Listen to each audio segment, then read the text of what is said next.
Alright everyone, it's Buddy. I thought it might be interesting or fun or helpful just to show how I practice my Kana since I'm studying Japanese, so I figured I would do just a quick little display of how it goes. So what I like to do is I like to make a chart, right? So Japanese is typically written vertically. Well, it can be written horizontally or vertically, but typically when it's written vertically, it's read from right to left, and I believe that's how it's like most commonly done. So I make the chart to align with that right to left. So first I do the characters on the right, and I do the vowel characters, right? So it's a, I, e, u, o, and I remember that by saying ah, it ups every one.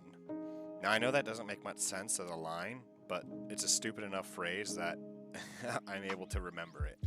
So ah, it ups every one. It works to get that a, I, u, e, o. And then for across, to remember all the consonants, I'll go Kana symbols. Take note how many you read well. And then we have our final N or N character. Alright, so then we draw out our fucking lines here. So let's just fucking go through the characters. It'll show their like stroke order and everything in this one video for you, right? I'll do the Hiragana and Katakana, because those are the Kana characters. All the other characters are going to be kanji, which there's fucking thousands of them, so I'm not getting into that. So we'll start with a. So for Hiragana a, it goes like, that was a shit one. Goes like that. The Katakana a is like that. I don't have a lot of experience with this drawing tablet, so things might look a little shit. Like that ah still looks pretty shit. So this is how I'll do it. I'll do the Hiragana on the right and the Katakana on the left. Next up we have I. So I's kind of like that. For Katakana is like that. U. I believe these are all the correct stroke orders. E. No, that's shit. I might have some things a little bit wrong. That E is definitely shit. No. It should be more like that. But I'm still learning and practicing, so that. Oh.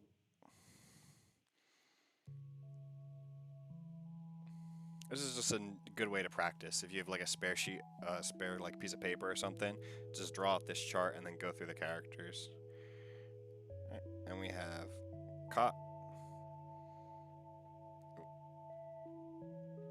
katakana ka. This is a character that gets a duck 10 for gi, or for the G sound. So this could be ka or ga, and you would just add the duck 10 to them. For ki. Katakana ki, hiragana ku, katakana ku, hiragana ke, katakana ke, ko, and ko.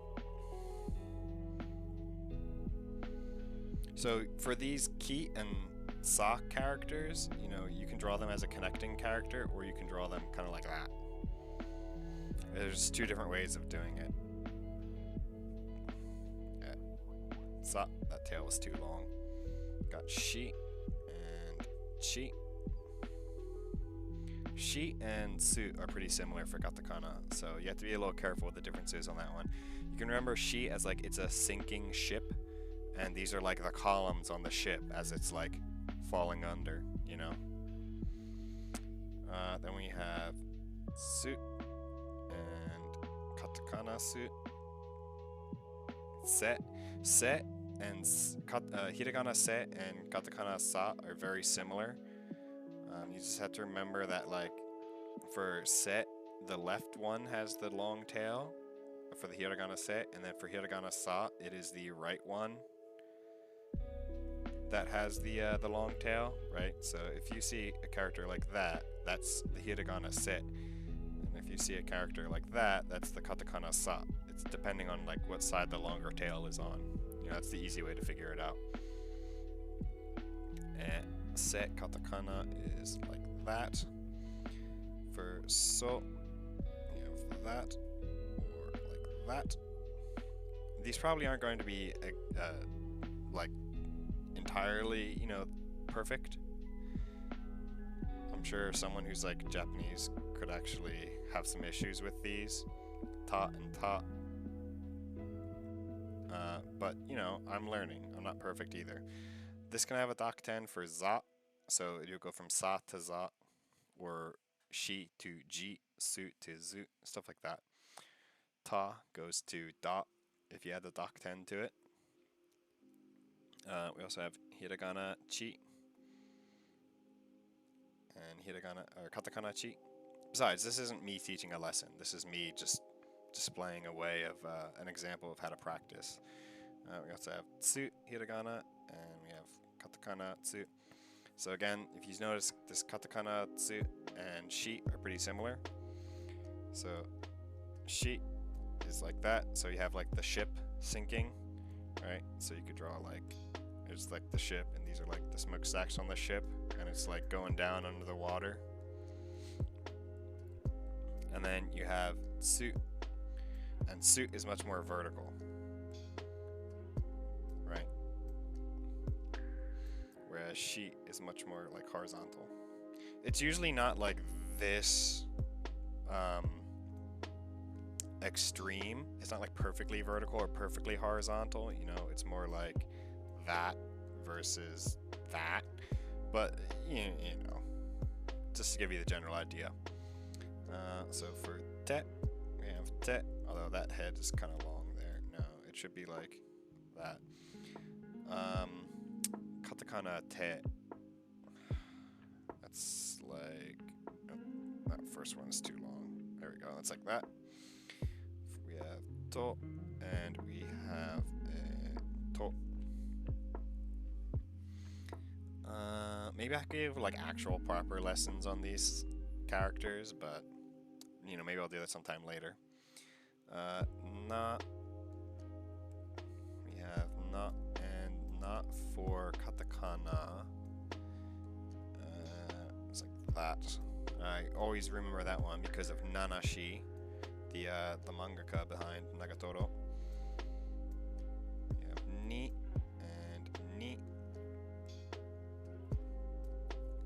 Nu. And oh man, some of these don't come to mind right away for me. Is nu that one? I think nu is that one. Let's circle it though. I might go back and double check that later. Ne for hiragana and ne for katakana. Ah, I got it. Boom. That was a terrible one, but it should be something like that. And no. No, it's pretty easy. This one doesn't have a dakten. Neither obviously does the base vowel sound. This one has two additional characters, so this is a H sound, so ha. It can get dakten, which goes to like a B sound, so ba, and it can get a handakten, which turns it into a P sound. So it's like pa, so ha, ba, pa. Right, so this would be ha, this would be ba, and this would be pa. And the katakana is just like that. Then we have hi and hi. Hi. No, it should be, I don't know. I think this is the first one that I actually messed up, something like that, yeah. Hu. Hu. He. He is super easy because it's the same character. Ho. katakana ho is very similar to the katakana o, except it has that extra character. We've got ma and ma. Mi. Mi is mi and mi. It shouldn't be that long. Something like that. Yeah. And mu is gonna be that one and that one. Me is like newt, except me doesn't have the loop around it at the end like newt does. And the other me, katakana me. Katakana me is like an angled na, or kind of like an X, but it's supposed to be more curvy, like that kind of, yeah. And then we have mo. And molt is an interesting one to remember because the first stroke is actually that one. Most characters have the horizontal strokes first, but molt starts off with the hook. But I believe the katakana one does not.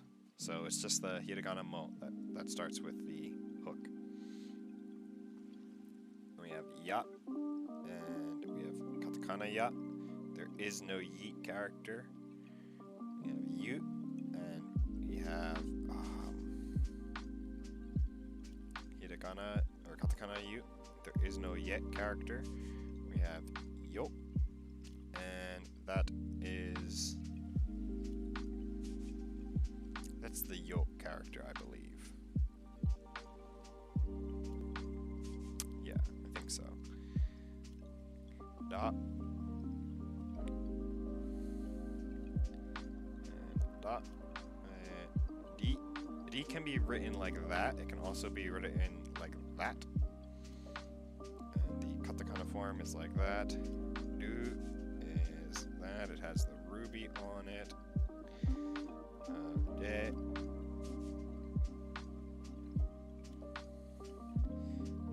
Do does not have the ruby. Kind of looks like a 3. And do.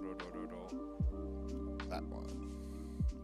Even though you could draw this with 2 strokes, it actually has 3 strokes because that is the first stroke, and then you come down and do those, and then do that. It is not that way. It is specifically the 3 strokes. And wa, it's like that, and the katakana wa is like that. There's no we, there's no wu, there's no we. So then we have wo, and katakana wo is that way. And for there is hiragana and katakana. And that's it for all the Kana characters. Those are all the characters from Japan, from their 2 basic writing systems. Not kanji, because fuck kanji. So that's just a quick little example of how I like to practice them. You can go over all of their stroke orders and try and remember all of them as well in one convenient little chart that you can just make whenever you have some free time or some piece of paper and a pen or something. This is a good way of practicing. So, yeah, I just thought I would show that off. Nothing particularly exciting, but I hope you enjoyed.